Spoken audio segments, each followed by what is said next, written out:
Halo sahabat karet semuanya, kembali bersama saya dalam channel Dunsaka, Dunia Sahabat Karet.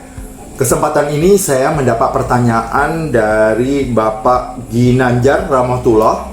Beliau menanyakan begini, Pak, apakah ekspor karet dikenakan bea keluar atau BK? Kemudian kalau misalnya dikenakan, bagaimana cara hitungnya? Terima kasih. Ini beliau tanyakan 5 hari yang lalu, dan saya akan jawab pertanyaan dari Bapak Ginanjar bahwa karet sampai saat ini belum dikenakan bea keluar. Seandainya karet dikenakan bea keluar, maka banyak sekali perusahaan karet yang tidak bisa beroperasi. Kenapa? Karena harga karet dunia saat ini masih dalam kondisi fluktuasi. Artinya harganya tidak tetap, kadang naik, kadang turun dengan kondisi yang sangat cepat sekali. Makanya sampai saat ini karet belum dipungut bea keluarnya. Dan Pak Ginanjar minta saya untuk memberikan contohnya. Baik, saya contohkan dalam kasus lain atau dalam komoditas lain, yaitu sawit. Ya, sawit setelah diolah menjadi CPO. Ini yang sangat terkenal sampai saat sekarang ini, karena banyak sekali petani karet yang sekarang hengkang dan menjadi petani sawit. Nah, sawit sampai sekarang ini itu dikenakan bea keluar berdasarkan peraturan dari Menteri Keuangan dan ditetapkan secara periodik. Artinya setiap bulan BK-nya atau bea keluarnya itu berbeda. Contohnya di bulan Agustus bea keluarnya atau BK-nya itu 15%. Terus di bulan September BK-nya itu 13,5%. Jadi berubah. Kenapa terjadi perubahan? Karena ini berdasarkan kepada patokan harga ekspor. Makanya tiap bulan itu berbeda-beda. Jadi untuk Bapak Ibu yang ekspor CPO itu harus memperhatikan perubahan terhadap BK tersebut. Dan biasanya pada akhir bulan itu BK untuk bulan berikutnya itu sudah terbit. Dan kita bisa lihat dan kita hitung sesuai dengan yang ditentukan oleh Menteri Keuangan. Baik Bapak Ibu dan sahabat karet semuanya, sebelum saya bahas, kita harus tahu apa yang dimaksud dengan BK. BK itu ada pungutan yang dilakukan oleh negara itu berdasarkan patokan harga ekspor pada saat itu. Nah, BK ini dipungut sebenarnya pemerintah atau negara ingin menjaga stok di dalam negeri.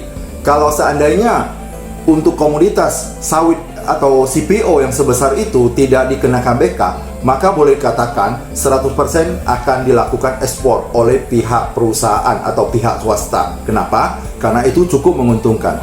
Dengan dikenakan BK, artinya pemerintah menjaga stok di dalam negeri, menjaga keseimbangan antara ekspor dan stok di dalam negeri.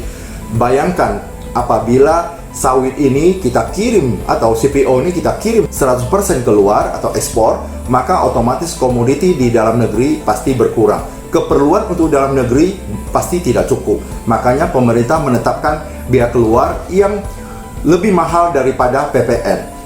Kalau perusahaan menjual dalam negeri, dia dikenakan PPN 10%. Tapi kalau dia ekspor, dia dikenakan bea keluar yang jauh lebih besar. Itu gunanya bea keluar itu.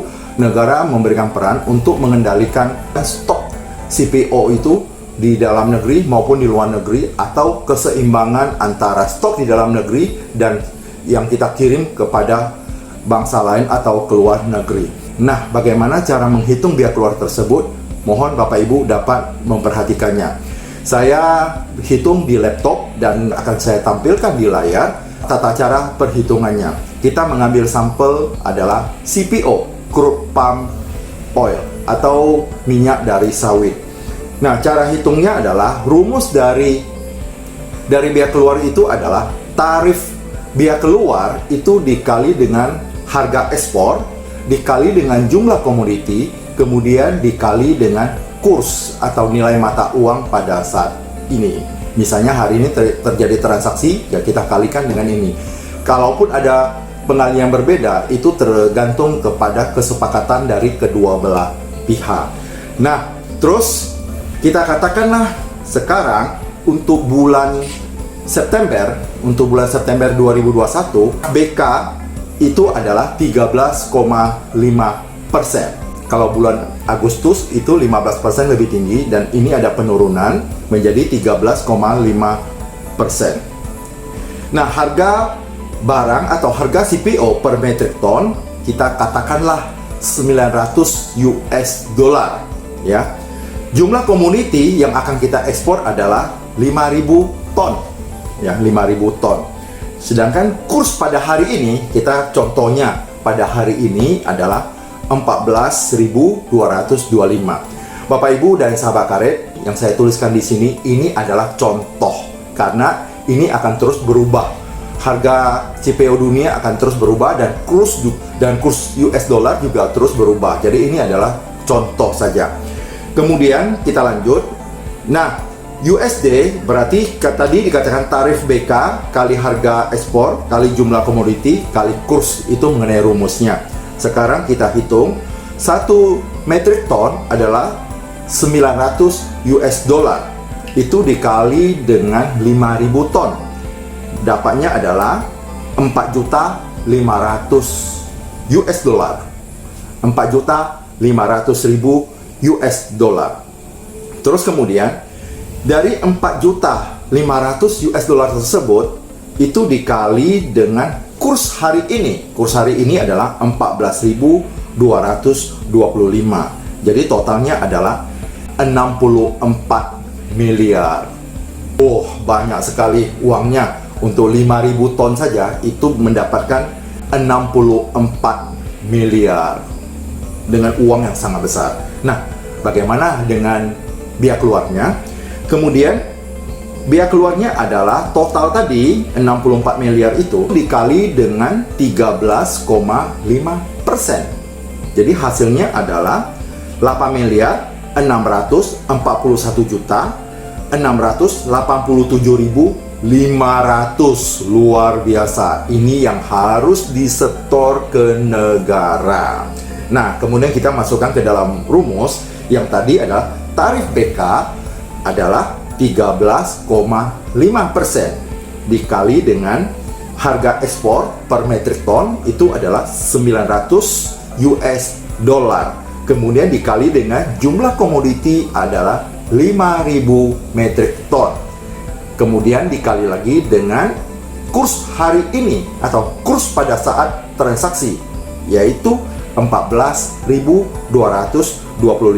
Jadi dapatnya adalah 8.641.687.500. Sebenarnya untuk biaya keluar itu tidak sulit ya. Zaman ketika saya masih sebagai manajer kawasan berikat, saya menangani kawasan berikat, ekspor dan impor atau Eksim. Saya menangani ini pada saat itu masih bersifat manual. Sekarang sudah gampang Bapak Ibu, tak perlu dipusingkan dengan biaya keluarnya, karena sekarang untuk ekspor PEB-nya kita kirim, kalau misalnya itu ada biaya keluar, dia akan keluar. Kalau masukkan ke HS-nya itu ada BK-nya, itu langsung akan keluar. Kita hanya mengisi saja persentasenya, harganya berapa, persentasenya berapa, nanti otomatis sistem sudah menghitung berapa yang harus kita store ke negara. Sekarang sudah mudah, sudah banyak dipermudah. Bahkan kita ekspor saja, PEB-nya, semua dokumen-dokumen pendukungnya itu semua sudah menggunakan elektronik. Berarti tidak perlu kita bertemu dengan para bea cukainya. Itu sekarang adalah proses digitalisasi sekarang. Jadi sangat mempermudah kerja kita. Nah, tapi itu tidak masalah. Ini adalah suatu pengalaman kita saja yang saya sampaikan kepada Bapak Ibu. Ini menjadi pengalaman kita supaya kita tahu ke depan bagaimana cara menghitung biaya keluarnya. Tadi sudah saya jelaskan bahwa biaya keluar ini sebenarnya adalah untuk melindungi stok di dalam negeri agar dari pihak produsen, khususnya untuk pengolahan sawit menjadi CPO itu tidak 100% dikirim ke luar negeri. Nah, karena ada biaya keluar inilah untuk membatasi pengiriman keluar, sehingga di dalam negeri keperluan untuk dalam negeri itu masih bisa teratasi. Itu sebabnya ditetapkan biaya keluar. Ini saya sampaikan kepada Bapak Ibu.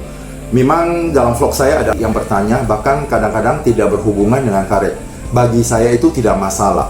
Mengenai biaya keluar ini, karena karet sampai sekarang ini biaya keluarnya masih nol, berarti kita ekspor karet tidak dikenakan biaya keluar, semuanya masih nol.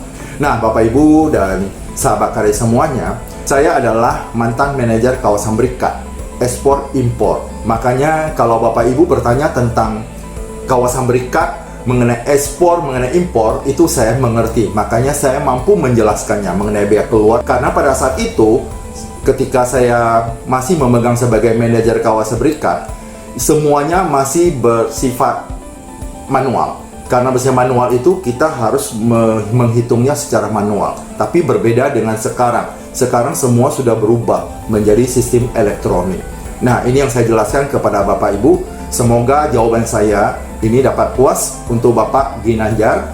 Semoga Bapak selalu sehat, sukses, dan berbahagia. Demikian penjelasan dari saya untuk sahabat karet semuanya.